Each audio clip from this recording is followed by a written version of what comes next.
যারা ব্যবহার করেন তাদেরকে বলছি, আপনারা কোনো সময় টাচ ফোন কারো হাতে তুলে দেবেন না।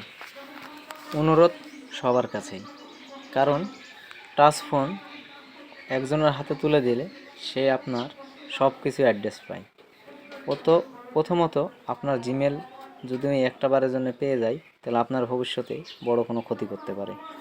এই বিষয় নিয়ে একটু সতর্ক থাকবেন। অনুরোধ সবার কাছেই। যদি আমার এই বিষয় নিয়ে বলার মাঝে একটু কোনো বিন্দু ভুল হয়ে থাকে, অবশ্যই আমাকে ক্ষমা দৃষ্টিতে দেখবেন। কারণ এই শিক্ষাতে আমি পড়ছি, তাই আপনাদেরকে বললাম। এক বিন্দু পরিমাণ আমার ভিতরে কোনো লেখাপড়ার কোনো শিক্ষা নাই। আমি গরিব ঘরের সন্তান, খুব কষ্ট করে আমার দিনপথ চাই। তাই সবাইকে সতর্ক হওয়ার জন্য এই কথাটা বললাম। টাচ ফোন কারো হাতে তুলে দিবেন না, অনুরোধ সবার কাছেই।